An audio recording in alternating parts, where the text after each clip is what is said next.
Hello दोस्तों, ये कहानी शुरू होने से पहले अगर आपने हमारे चैनल को सब्सक्राइब नहीं किया तो जल्दी से सब्सक्राइब करके बेल आइकन दबा दीजिए, क्योंकि हम आते हैं हर नए कहानी के साथ।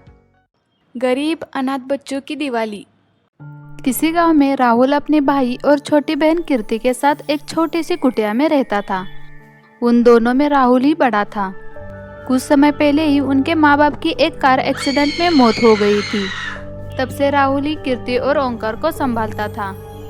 राहुल भी कम उम्र में एक होटल में वेटर का काम करता था, जिससे वो अपने भाई और बहन का ख्याल रखता था। लेकिन राहुल को होटल का मालिक दिन के बस 20 रुपए देता था।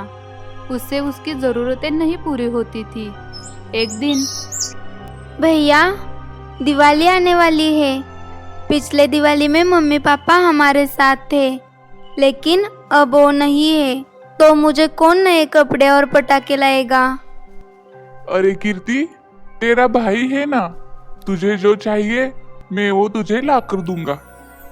भैया, मुझे भी फुलझड़ी और जलेबी चाहिए।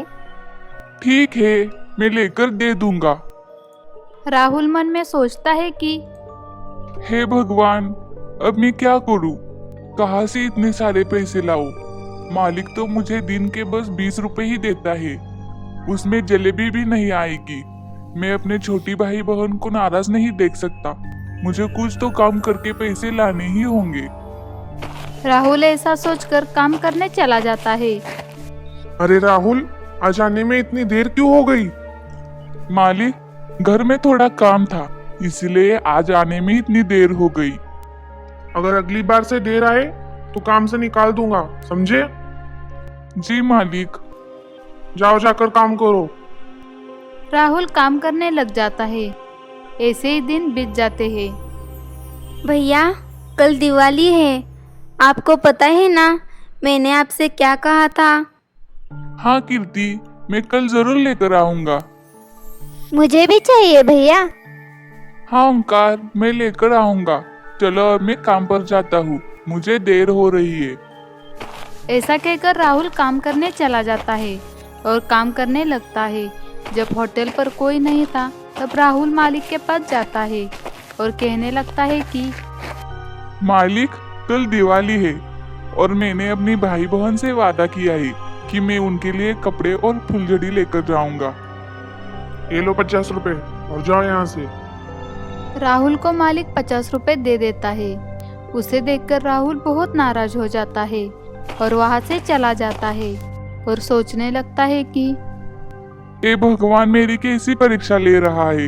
इतने पैसों में मैं क्या क्या खरीदूं? 50 रुपए में तो जलेबी भी नहीं आएगी। क्या मुंह लेकर जाऊंगा मैं अपने भाई बहन के सामने? राहुल ऐसा सोच ही रहा था कि तभी मालिक उसे आवाज देता है। अरे राहुल, कहाँ मर गए? यहाँ कस्टमर कितनी देर से राह देख रहा है। जी मालिक, अभी आता हूँ। राहुल उस कस्टमर के पास जाकर पूछता है। जी साहब, क्या लाओ आपके लिए? मेरे लिए एक गर्मा गर्म चाय और 2 प्लेट पकोड़े लेकर आओ। जी, अभी लेकर आता हूँ। राहुल ऑर्डर लेकर आ रहा होता है कि तभी उसका पैर फिसल जाता है और वो गिर जाता है। साथ में उसके हाथ से ऑर्डर भी गिर जाती है। मालिक ये सब देखकर बहुत गुस्सा हो जाता है और चिल्लाने लगता है।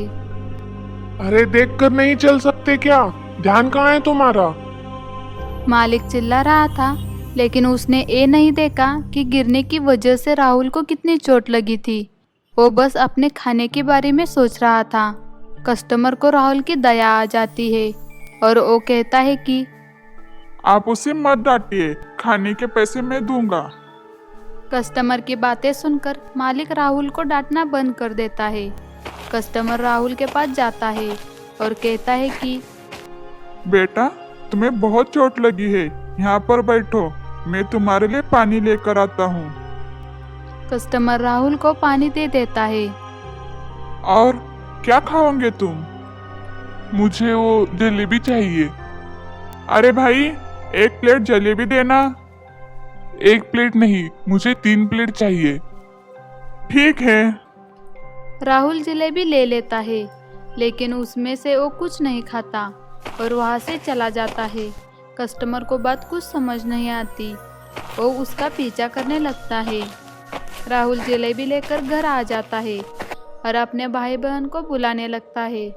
दोनों वहाँ पर आ जाते हैं तो राहुल को देखकर हैरान हो जाते हैं।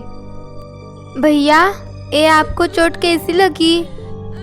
इतना कहकर दोनों रोने लगते हैं। अरे मेरे प्यारे भाई बहन, मुझे ये चोट काम करते वक्त लगी है, ज्यादा नहीं लगी है। देखो मैं तुम्हारे लिए क्या लेकर आया हूँ, जलेबी।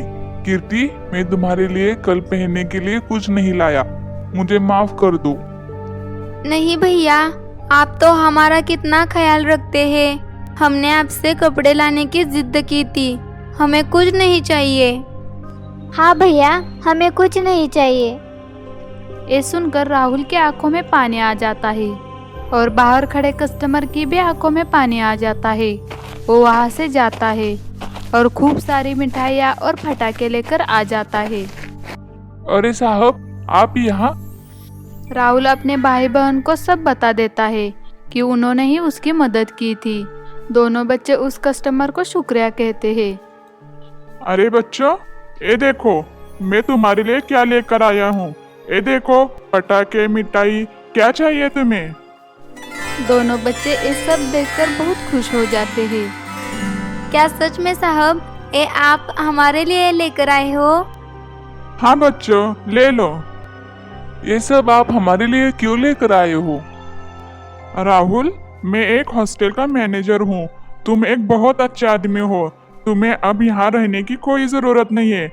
मैं कल ही तुम लोगों का हॉस्टल में एडमिशन कर देता हूँ, वहाँ जाकर तुम बस अपनी पढ़ाई करना। साहब, मैं आपका शुक्रिया कैसे अदा करूँ? आपने तो मेरी बहुत बड़ी मदद की है। ये सब कहकर वो आदमी वहाँ से चला जाता है। अगले दिन कीर्ति, ओंकार और राहुल तैयार होकर दिवाली मनाने लगते हैं।